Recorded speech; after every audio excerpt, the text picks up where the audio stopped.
Iya adik-adik, ketemu lagi dengan saya di mata pelajaran Bahasa Inggris. Nah, bagaimana keadaannya kalian? Apakah kalian semua sehat? Semoga saja kalian semua dalam keadaan sehat setia ya. Nah, untuk pelajaran sebelum mulai pelajaran pada hari ini, ada baiknya kita berdoa bersama-sama demi kelancaran pelajaran hari ini dan juga demi keberkahan atas ilmu yang kita dapatkan pada hari ini adik-adik. Nah, ayo kita berdoa bersama-sama. Bismillahirrahmanirrahim. Fafahamnaha Sulaimana wa kullan ataina hukma wa ilma wa sakharna wa Dawud al-jibala yusabbihna wa at-tayr wa kunna fa'ilin. Amin. Kalian pasti akhir-akhir ini sering sekali ya mendengar dengan di TV ataupun yang ada di sosial media tentang ajakan untuk menggunakan masker, menjaga jarak, dan mencuci tangan.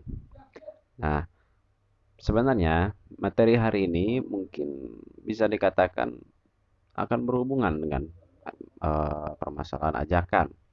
Karena pada hari ini materi kita itu adalah hortatory exposition. Nah, lalu lantas opo meneh? Apa itu materi hortatory exposition itu?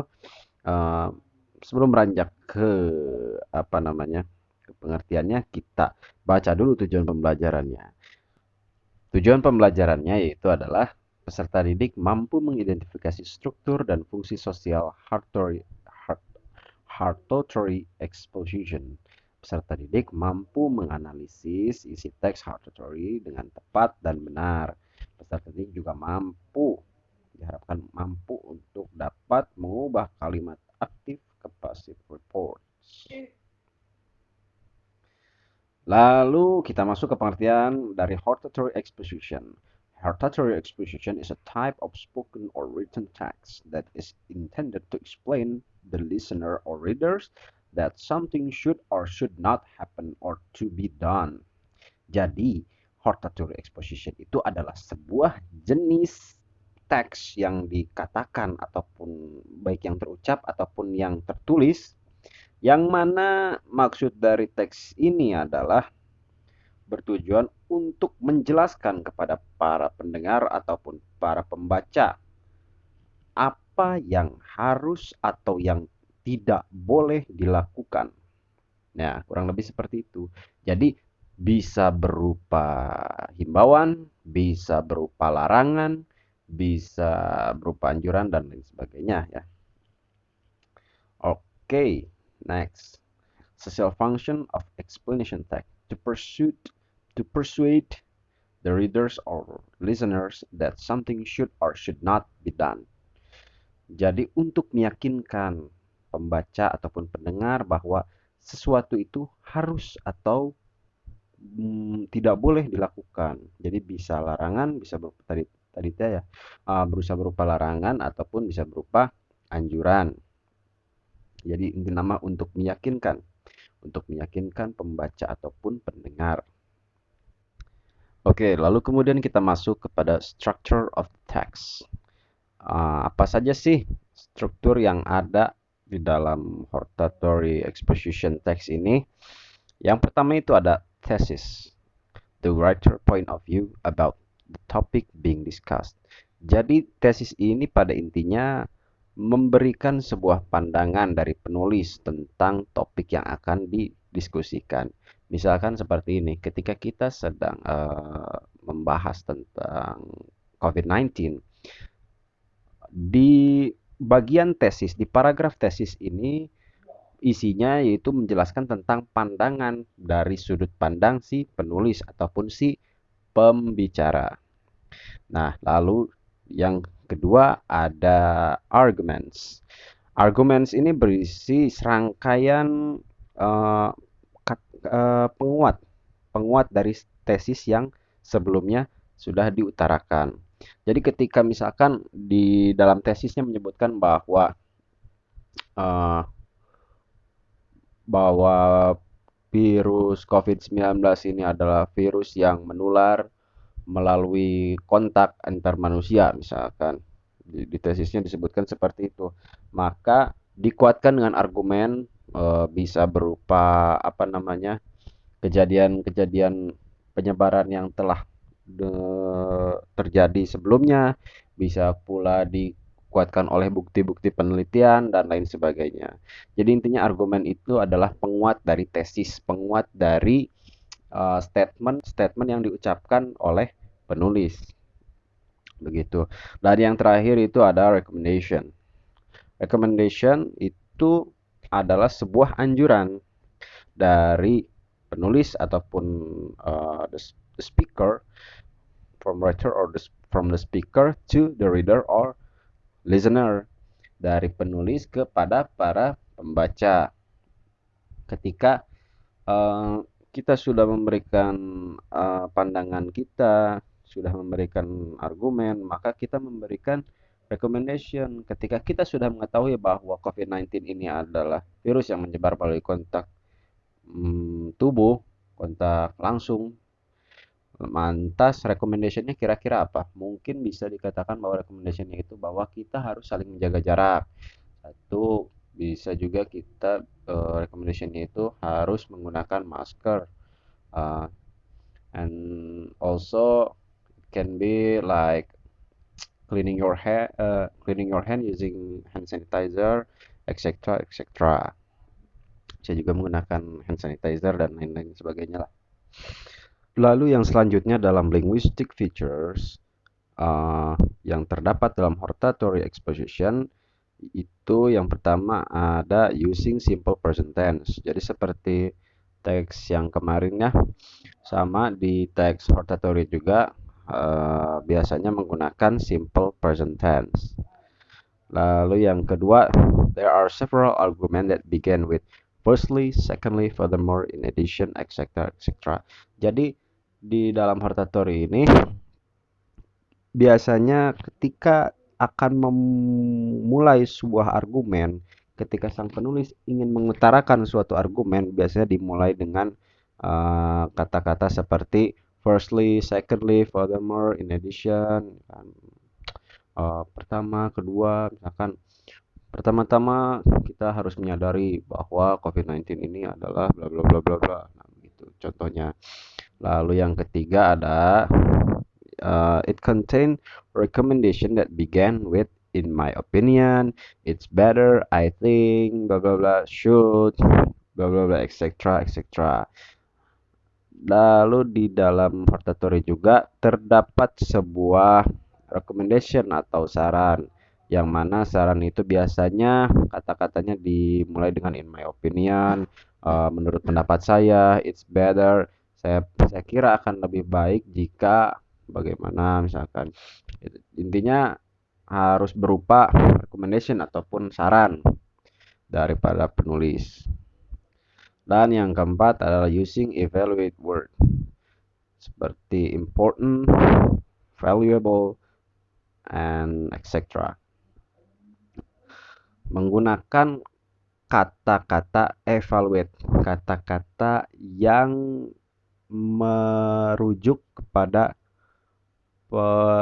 apa namanya ya, pengevaluasian. Jadi kata-kata yang merujuk pada pengevaluasian seperti misalkan ketika apa namanya, masyarakat Garut ataupun masyarakat Indonesia pada umumnya masih tidak sadar dalam menggunakan masker, bisa ditambahkan seperti ini misalkan, it is important to use the masker to protect us from the virus spreading.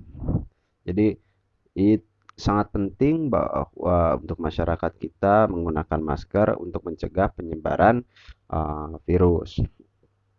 Jadi seperti inilah namanya pengevaluasian lah gitu. Jadi, nah, dan berikut ini adalah contoh daripada hortatory exposition, daripada teks hortatory exposition yang judulnya itu Why People Should Exercise. Kenapa orang-orang harus berolahraga?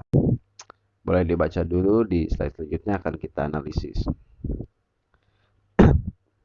Yang pertama di bagian tesis ini paragraf pertama termasuk dalam tesis.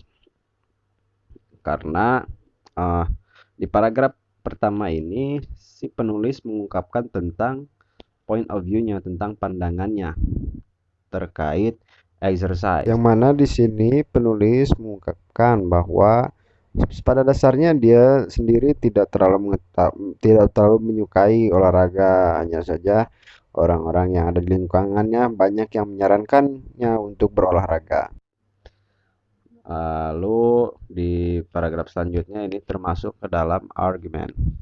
Argumen di mana penulis mengungkapkan Bahwa untuk memulai berolahraga itu merupakan hal yang sangat sulit, dan secara langsung argumen pertama ini mendukung tesis yang ada di atas. dan argumen kedua juga sama, masih masih berkutat di ranah argumen, masih dan paragraf ketiga juga masih argumen. Jadi di dalam teks ini terdapat 3 argumen ya. Dapat 3 argumen, yang mana ketiganya sama-sama menguatkan tesis yang di awal diberikan oleh sang penulis. Dan yang terakhir ada recommendation, yaitu saran dari si penulis tentang exercise ini. Nah, kita bicara tentang language feature-nya ya. Yang pertama itu simple present tense. Ini salah satu contoh simple present tense yang terdapat di teks ini.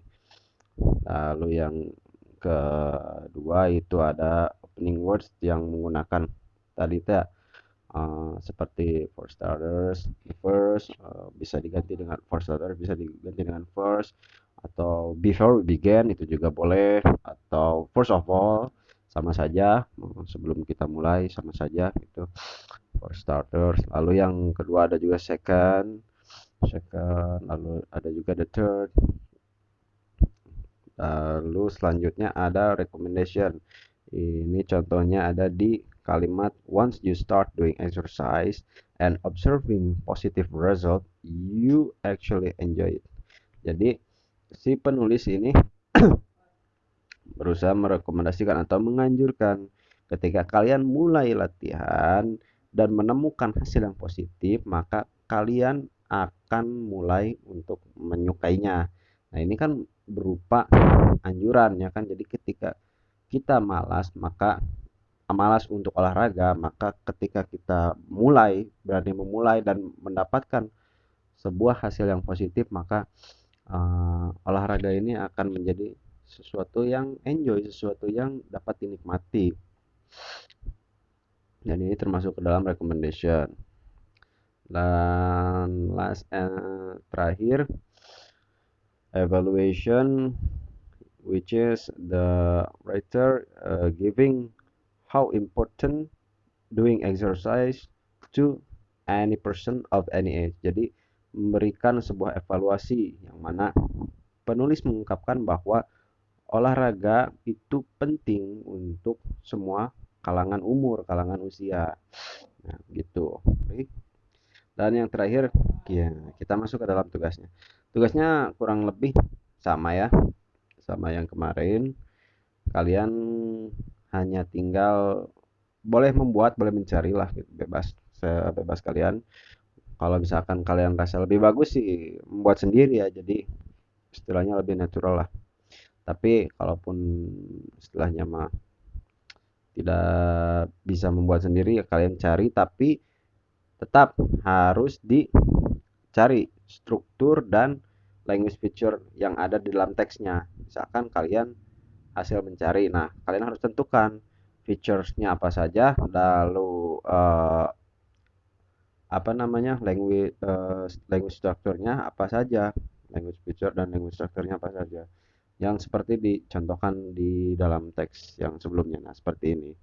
Boleh ya, cara penulisannya boleh seperti ini atau terserah kalian lah. Yang penting jelas gitu, yang penting dapat dimengerti oleh saya dan oleh kira-kira pembaca yang lainnya gitu.